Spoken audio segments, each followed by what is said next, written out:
Muslims are taught that Muhammad was the greatest man who ever lived. In fact, the Hadith give us very detailed descriptions of things Muhammad said and did, the way he lived his life, so that Muslims can emulate that to the best of their ability.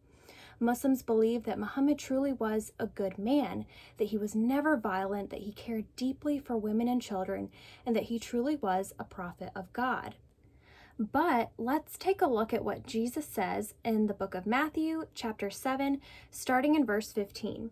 He says, "Beware of false prophets who come to you in sheep's clothing, but inwardly are ravenous wolves. You will recognize them by their fruits. Are grapes gathered from thorn bushes or figs from thistles? So every healthy tree bears good fruit, but the diseased tree bears bad fruit. A healthy tree cannot bear bad fruit, nor can a diseased tree bear good fruit. Every tree that does not bear good fruit is cut down and thrown into the fire. Thus you will recognize them by their fruits." What Jesus is saying here is that we can recognize a prophet by their actions. A good person does good things and has good qualities, while a bad person does bad things and has bad qualities.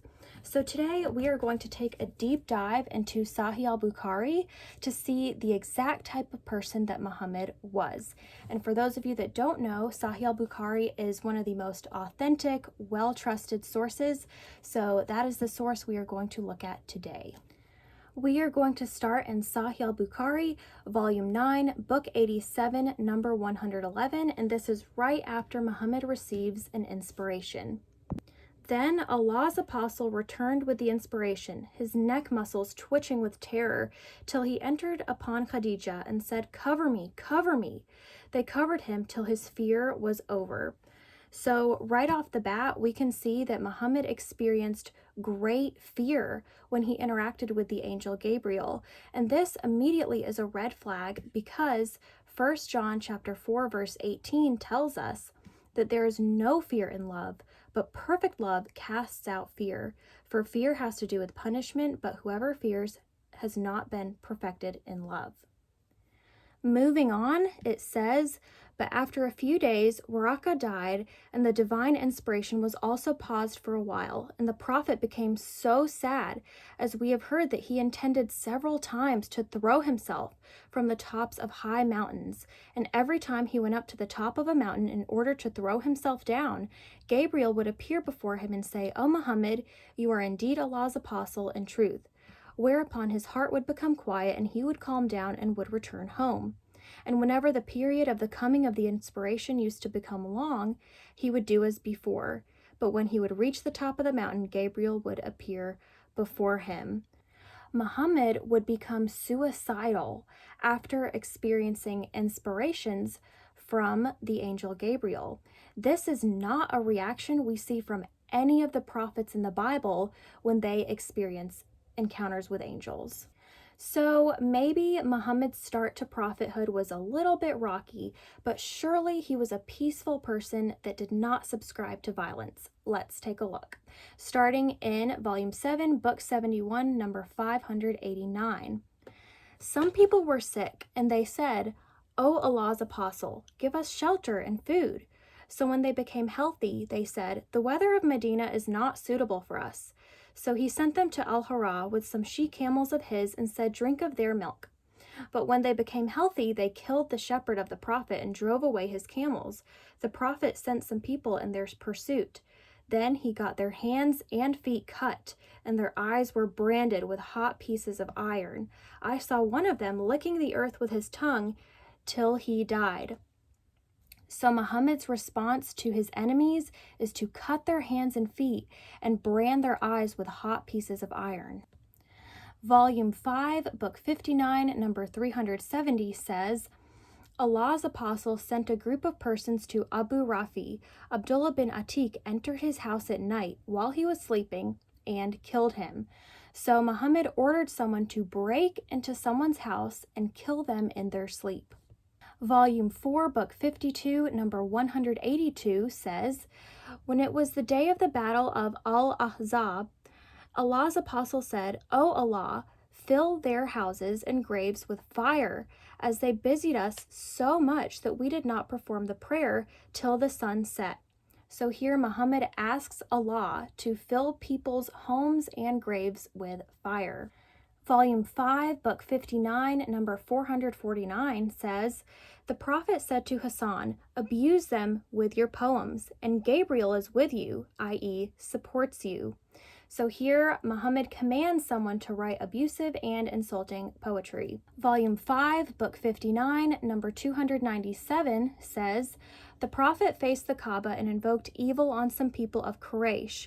I bear witness by Allah that I saw them all dead, putrefied by the sun, as that day was a very hot day."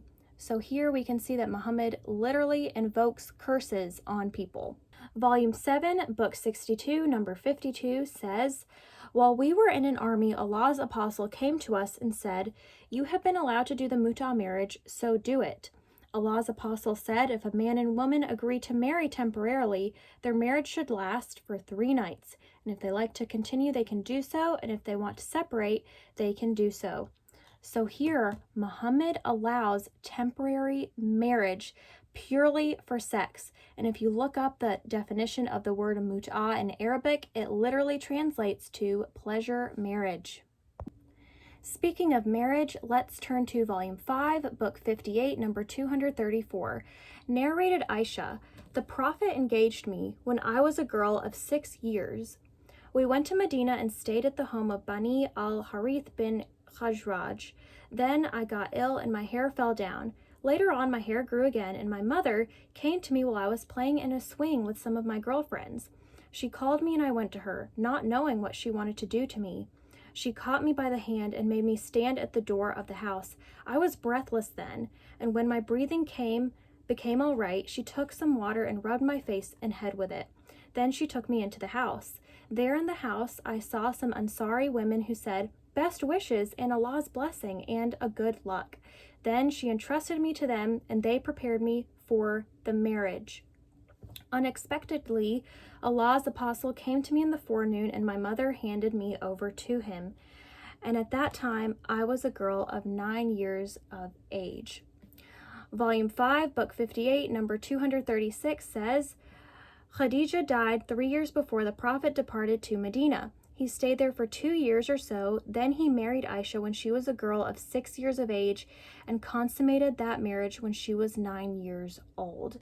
So he became engaged to a 6-year-old and consummated the marriage when she was 9.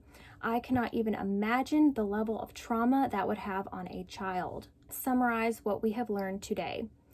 Number 1, Muhammad became suicidal after receiving inspirations. He cut the hands and feet of his enemies and branded their eyes with hot iron. He went into someone's house and killed them in their sleep. He asked Allah to fill people's homes and graves with flames. He commanded that abusive and insulting poetry be written about his enemies. He invoked evil curses. He instilled temporary marriages for the simple purpose of having sex. In these temporary marriages, payment was involved, which makes this thinly veiled prostitution. He was engaged to a 6-year-old and consummated the marriage when she was 9. If you are a Muslim and you truly believe that Muhammad was a prophet of God, I have just a few verses I want to leave with you, starting in the Quran, chapter 3, verse 54, and it says, "And they cheated/deceived, and God cheated/deceived, and God is the best of the cheaters/deceivers." I want to be very clear that this is a Quran verse, meaning it is not talking about Yahweh, the God of the Bible. It is talking about Allah being the best of deceivers. 1 Corinthians chapter 14, verse 33 says, "For God is not a God of confusion, but of peace." The God of the Bible does not deceive people. He does not hide things from people. He does not send false prophets. He does not desire confusion. He desires peace. 2 Corinthians chapter 3, verse 17, and it says, "Now the Lord is the Spirit, and where the Spirit of the Lord is, there is freedom." In our God, there is freedom from sin. There is freedom from evil. There is no deceit within him. There is no confusion. In the book of John, chapter 8, starting in verse 31, Jesus said to the Jews who had believed him, "If you abide in my word, you are truly my disciples, and you will know the truth, and the truth will set you free." They answered him, "We are offspring of Abraham and have never been enslaved to anyone. How is it that you say we will become free?" Jesus answered them, "Truly, truly, I say to you, everyone who practices sin is a slave to sin. The slave does not remain in the house forever, the son remains forever. So if the son sets you free, you will be free indeed." Jesus is the only one who can provide freedom from Islam, from false prophets, from evil, and from deceit.